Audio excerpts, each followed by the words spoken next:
Well, sometimes a bold move and a bit of hope can lead to something truly life-changing. For Debbie Onischenko, that bold move was a message on the back of her car, a plea for a kidney donor. Brent Kruger heard her story and something told him to reach out. And as fate would have it, he turned out to be a perfect match. Well, this morning they're both here in studio to share their journey. Good morning to you both. Good morning. Good morning. Glad to be here. Debbie, I want to start with you. Let's just go back to the beginning. What made you decide to put this message on your car? Well, it was getting close to me having to be on dialysis and everything, and I was down to like 9% of my kidneys, and I thought, okay, I need to do something drastic. And you're on a waiting list for kidneys in Saskatchewan for a long, long time. And I saw this guy in Ontario had done this with his car, and I said, great, I'm going to give it a try. So I got the sign put up right away, and I was so impressed with people. So many people called to be a match, to try and help me. And it was wonderful. And then all of a sudden, Brent called, and my miracle started to happen.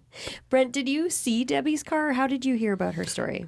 I saw it on the news, actually. There was a CBC news story that popped up on Google News. And as soon as I read the story, I immediately knew that I had to give that number a call in the back of her car.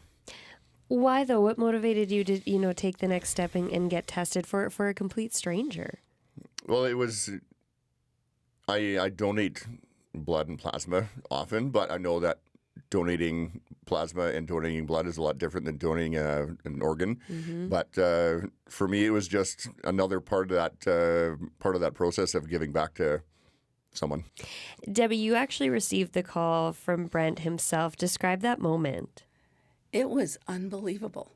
It really was. It was like all through the process, you've got hope, but you're still a little trepidatious about it. You just don't know what's going to happen because at any point there may not be a match through all the testing. And then when he called, him and his wife Allison, it was just excitement, thrilling, unbelief also, and a lot of crying. We were so happy. It was just, I'm going to have a life. And the actual operation in recovery, what was that like? Well, the surgery was about four and a half hours long, and I was in the hospital after the surgery for about 5 days.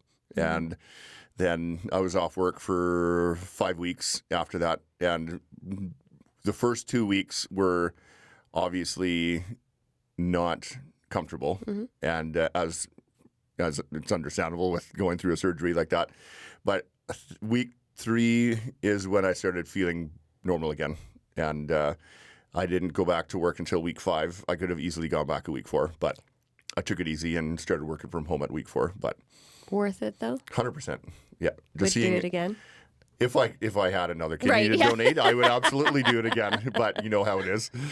But seeing Debbie as we see her now makes it all worthwhile. And I was saying thinking about yesterday, and I almost asked her the day after the surgery. I went to visit her in the hospital, and I almost asked her if someone had come and done her makeup, because the color of her skin was completely different just 24 hours later.